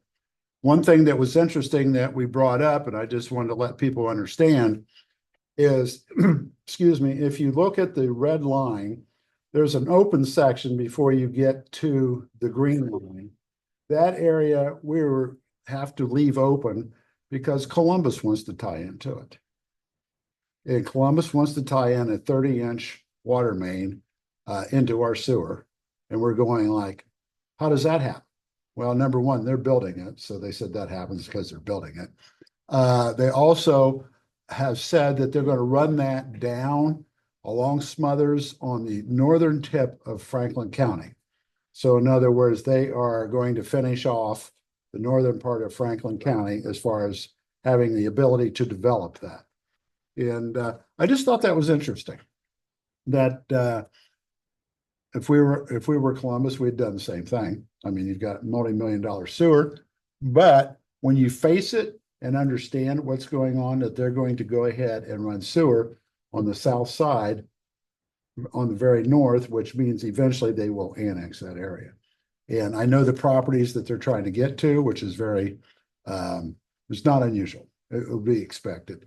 So just thought I would point that out, that we're getting done, we're getting close to being done, but Columbus is going to tap into it and they've reserved the space. All righty, moving forward. Ask you a question about that, Jim? Beg your pardon? Ask you a question about the picture? Sure. Those three laterals that are pictured there, the green, the blue, the orange. Yes. What does that represent? Those are ideas on how to, like Tiffany said, we're running into geological problems. Mm-hmm. So the engineers did those three lines. I've actually got a great big diagram of that, but we don't know where it's going to go yet. The engineers are working on, that would go across Harlem Road and then north. So those are potential tracks for the 72 inch. Yeah, and then they made a mistake because they ran the one into Franklin County. So, Mike pointed that out to me. He said, "Hey, Jim, they're in Franklin County." I go, "Oh, no." But that's engineering. They were looking for different kinds of geology to run that up there. But Okay. that's what that is. When we get a more of a good picture of where that's going to run, I'll bring those maps in and show, now that we've got Ashley that can bring this up for us. So anyway, okay, going on. Next map. Now, Jim, all these maps, are they gonna go online to our website so that way residents can see? I've got What's your guys' plans? the communications department here is with, and I told her we would talk afterwards. So if they want to put them on, or somebody wants to put them on. This one in particular, I think might be, without somebody being able to narrate it, might be a little confusing. I just wanted to point that out because of the Columbus aspect. But the next one can go on because it's already been on the Licking County websites. So whenever we can get that up, maybe. So the state of Ohio has, why she's bringing that up, the state of Ohio has issued a $91 million grant to the areas around Intel and Amazon and that type of thing for traffic. And what I'm going to show you is how some of that money is going to be spent and how that impacts the eastern side of Harlem Township. And the map that I'm going to bring up is was on a couple of the Licking County websites, but it pertains to coming over to Harlem Township, and had talked to Delaware County engineers. I don't think they're participating in this particular project. They are participating in the roundabouts and that type of thing on East County Line Road.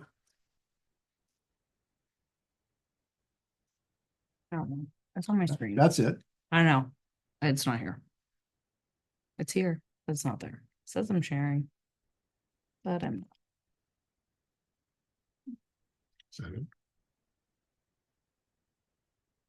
So we could probably just add these maps to the packet, right, in the minutes?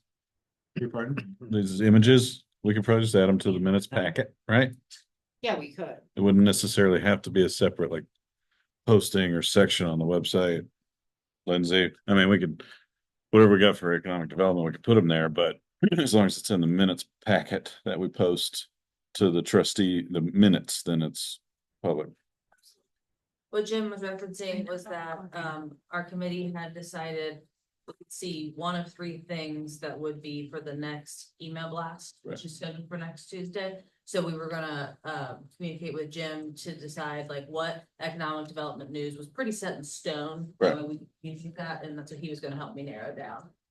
And at this point, it kind of sounds like this map that you're about to present is pretty set in stone. Yeah, It could be yeah. a good one. It's just a good, I think it's a good visual.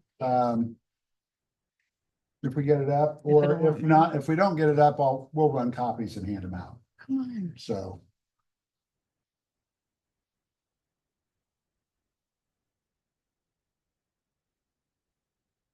I don't know where it is. Do you just want to explain to us the geography in Yeah. question? Okay, so. Sorry, it's on my computer. I just won't, You want to go ahead and go? it won't let me, yeah. You want to go run that map? Mm-hmm. And we can hand it out. We're gonna do it paper. But I'll explain We're it. gonna go old school. Yeah, we're gonna go old school. I Run got you. copies. Okay, thank you.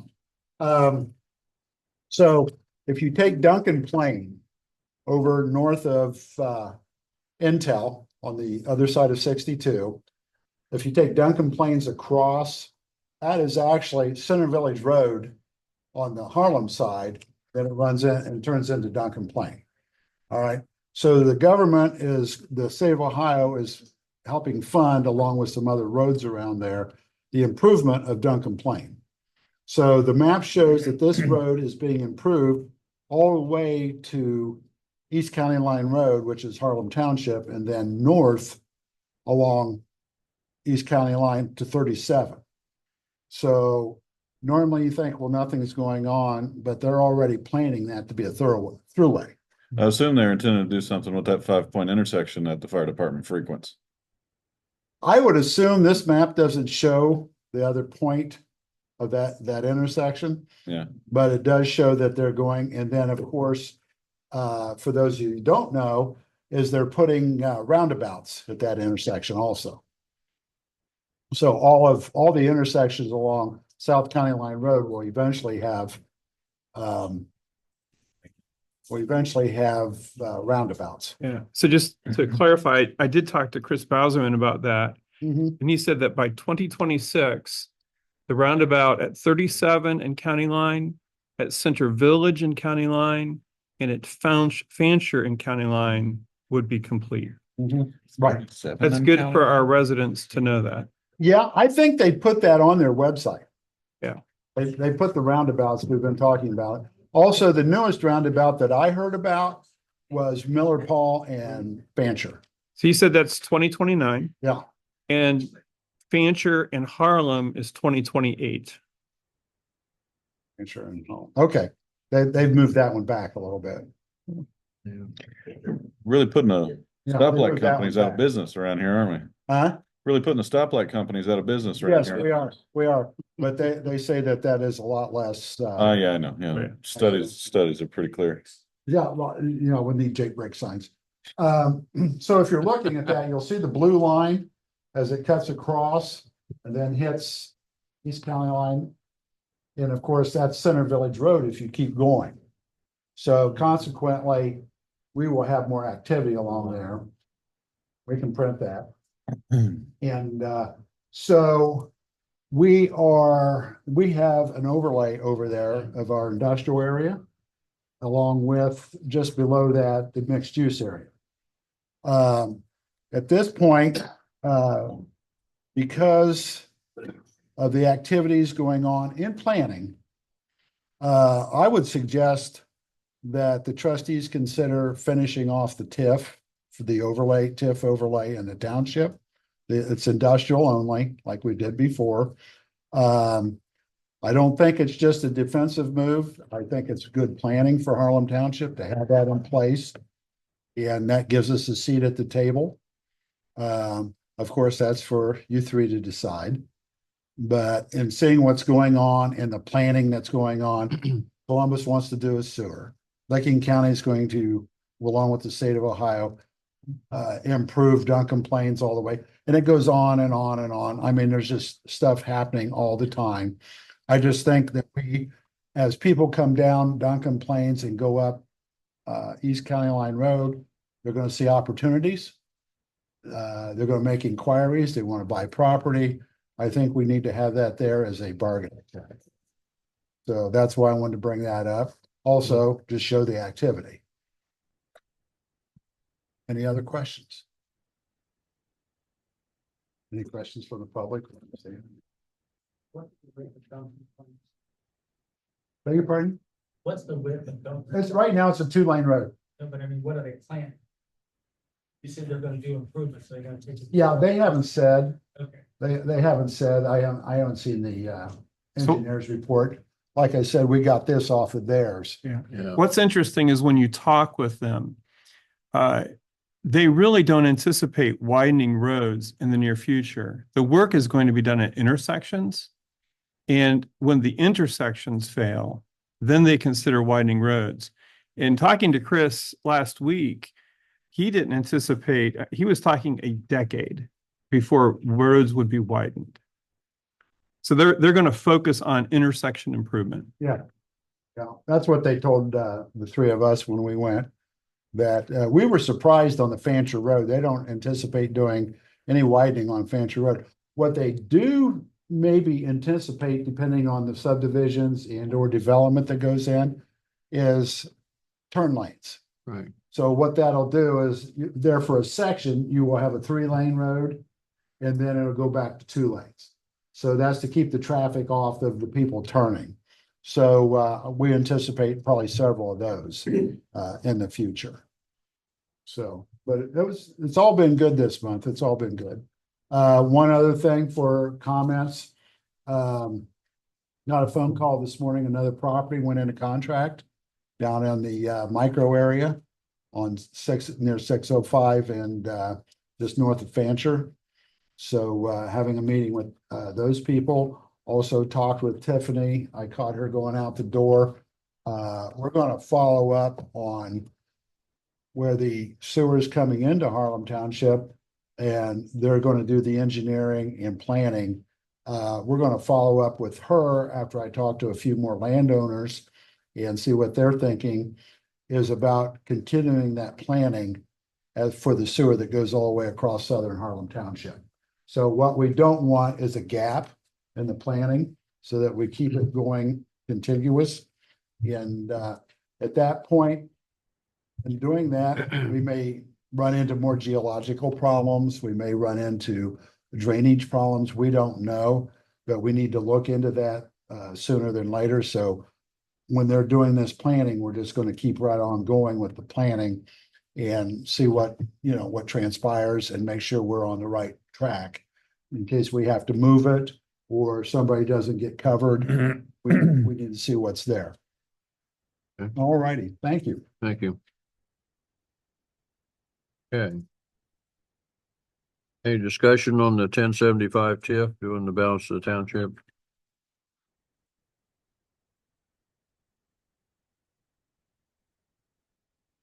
Not at the moment. Yeah, myself, I think it'd be wise to go ahead and carry through. That way we're at the first at the table, not at the end of the table. It's not gonna hurt anybody, not gonna cost anything to anybody till it's developed. Money's already been spent to write it up. Sorry? But we already spent the money to write it up. Right, correct. I would suggest maybe, at the next meeting, have it on the agenda to vote on the 14-day letter to the school board. Start that way. That's what I'd like to do, yes. So I'm going to be right back where I was a few months ago. That my issue is not with the TIF, again, it's with the process. That I would like to see us do our economic development plan, which we're going to do very shortly. Yes. And then have that information feed into that TIF decision. And it may be that we're at the very same place that we are tonight, but I think it will be a more informed decision. And it will have others speaking into that. And personally, I would highly value that before I make that vote. Respectfully, I think that it's not hurting anything. Again, we have everything to gain and nothing to lose. And we don't have to institute the TIF at all. We don't want to. Yeah, I don't think that anybody's going to utilize the TIF that we have in place now or one that we put down in the future in the near term, because development's not going to occur in the near term. Yeah, what happens is our department has been sort of the gatekeeper, so to speak, for inquiries, people who want to buy. And then they find out we have zoning. And then we have zoning that doesn't allow what they want. And or now all kinds of different economic development tools are available to the developer. From federal to state, all the way down. The reason I brought this up isn't because they're gonna do something tomorrow. But when somebody's looking at it, if we can say as a tool that we have a TIF, and they need to talk to us about what they want to do, along with the zoning and that type of stuff. It is a very good tool. Yeah, I don't disagree. We have a TIF in prominent areas right now, and I would say to developers, hey, as a township, we are about to engage in a strategic planning process that's going to take us 7 months. And at the end of that process, and it's a process in which we'd love for you to participate, you can imagine that we're going to be executing some economic development tools that we hope are useful to you as you work in our township. That's being too nice. I would be nice. I would just, I think there's a process here. So I don't have the same sense of urgency that you do, Jim. That's because of the industrial area. And rather than piecemeal it again, just to lay it down and have it. And it's not that they can get the electric or the sewer right away. It's the intention. Understood. And so if we have, to simplify, we had a phone call almost, 9 months ago or something. Guy driving down 605, he sees 5 acres for sale. He says, how many apartments can I put on that? I said, you can't. All right. Right. What we want is to have these things in place that when we go to that and he sees that's an overlay of industrial. Well, what can I do? I'm gonna grab all this money. I'm gonna go to the county. I'm gonna go to the state. I'm gonna go to the feds. We need to have these things in place. Just for the discussion. When we go to implement them, you'll find out in dealing with Dana and everybody that it's a different process. So again, we've already spent the money. We're not hurting it. But it would make the job of being the gatekeepers and trying to keep some semblance of organization as to what the township's doing to the outside world as they try to infiltrate, so to speak.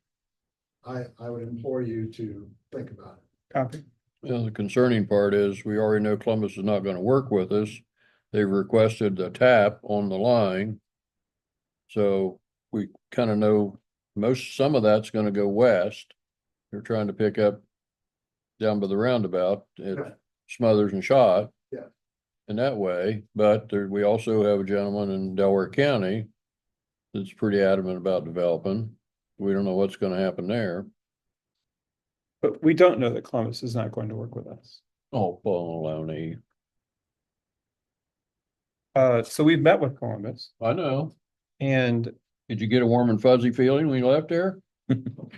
I felt that I was well informed. And I think that they want to have a second meeting. So I would not dismiss Columbus as simply not wanting to work with us. I certainly would. No one wants to be Columbus. Well, but that's what's being presented then. No, ma'am. Yes. No.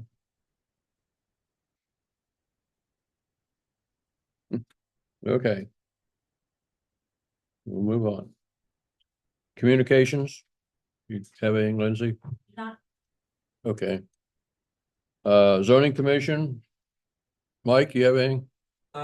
Just let me briefly say that on December the 2nd, not only are we doing the hearing for the overlay district that Jim and Holly have discussed, but we'll also be having the hearing on Article 10, which is the planned unit development that we've updated and revised, and Article 18, which is planned industrial district. That one, likewise, we've been working with Scott, as you know, at least you've had that information shared previously. We've continued to do that, to review, revise, and update all of the existing articles in our zoning resolution. And then the third one is Article 20, which is alternative energy systems. And what primarily is changing there is just an addition of the solar section, because we had nothing in our zoning resolution dealing with solar. And that's being added to that Article 20. Then in addition, there are new definitions that will be brought forward at the same time. So all of that is scheduled for December the 2nd in terms of the hearing, and then that'll be coming to you for after we have the hearing, assuming that we do take action on the 2nd and make a recommendation either to bring it forward or with a recommendation for approval or recommendation for denial, unless we have other information we have to get, and then we would simply recess, and it would end up coming potentially then in January instead of December. But our goal is to get it brought to you this month, next month in December. Okay. So that'll bring us up to the point where then we have a few articles still left that we're working with Scott Sanders on in terms of revisions. And we'll be making decisions about those. We had over 30, well, now we're up to 36 articles in our zoning resolution with the new one that we're adding.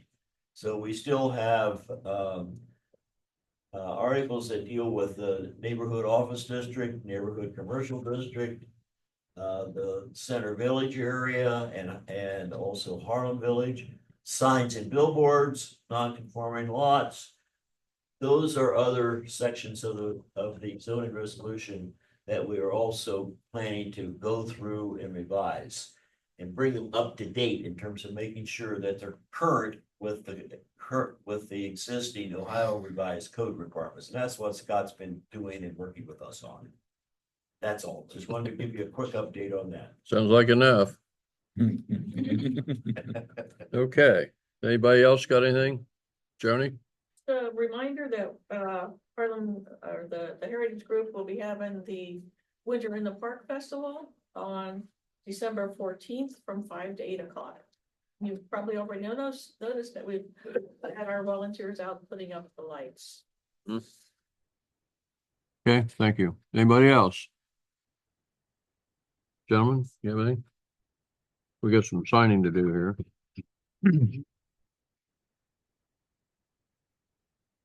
So we did everything we needed to do around executive session.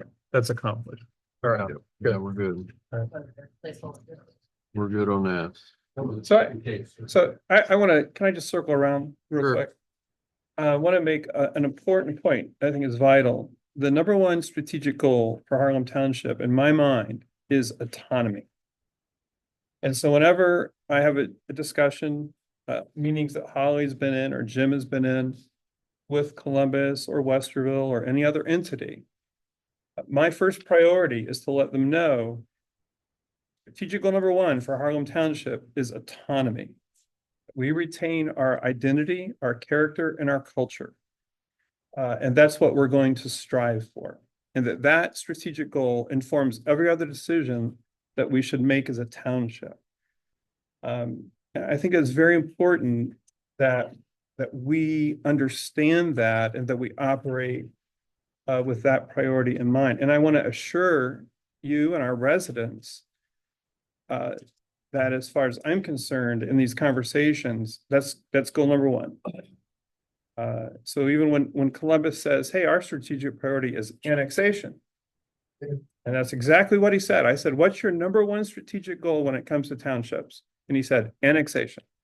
I appreciated his honesty. The beauty right now for us is that Columbus doesn't seem to have an appetite for continuing external annexation at the extremity because of the cost of infrastructure and services. So do we expect Columbus to annex? Yeah, I think they're going to annex the Rocky Ford Park. They told us they're going to. Will they annex beyond that? Question mark. Don't know. It doesn't seem at the present time there's an appetite for that. So we'll see. And that's why I think it's important. The old adage, keep your friends close, but your enemies closer. I don't regard Columbus as an enemy. But I do think it's important that we have good relations with all of these folks that could impact us so that we have insight onto their decisions and their motivations. And we should strive for those kinds of relationships.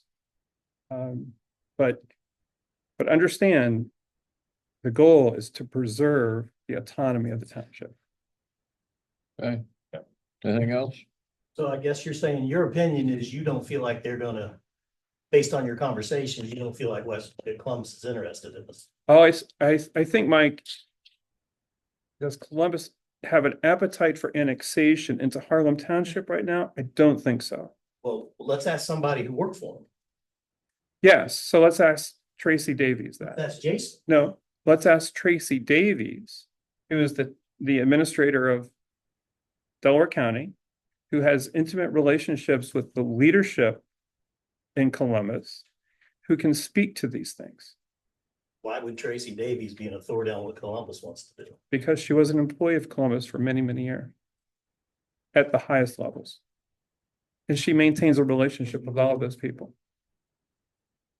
She is incredible, yes. Yes, I'm, yes. So I, that's why I think these relationships are so important, to give us insight into what's happening. And it's not based on rumor or hearsay, but actual conversations with the entities involved.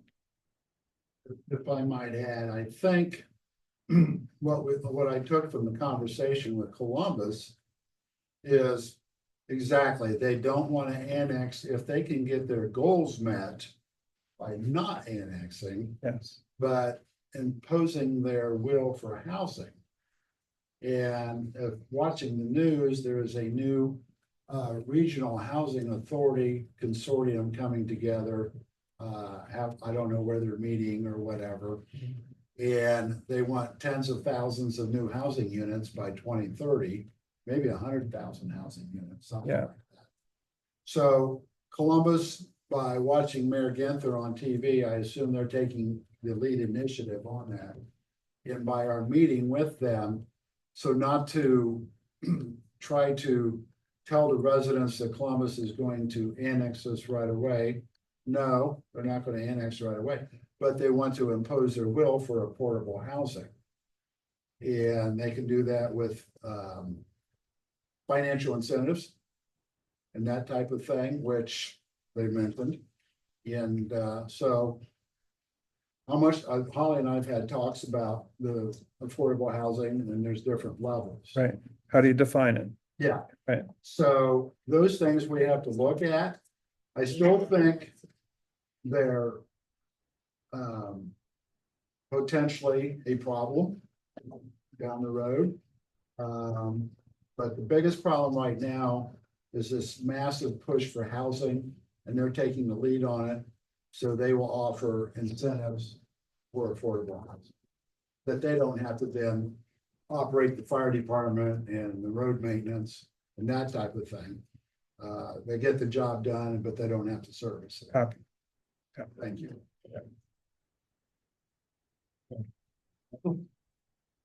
Mr. Chairman, no further business. I move we adjourn the meeting at 9:08. Second. All right, all in favor, aye? Aye. Aye. We are adjourned. Apologize.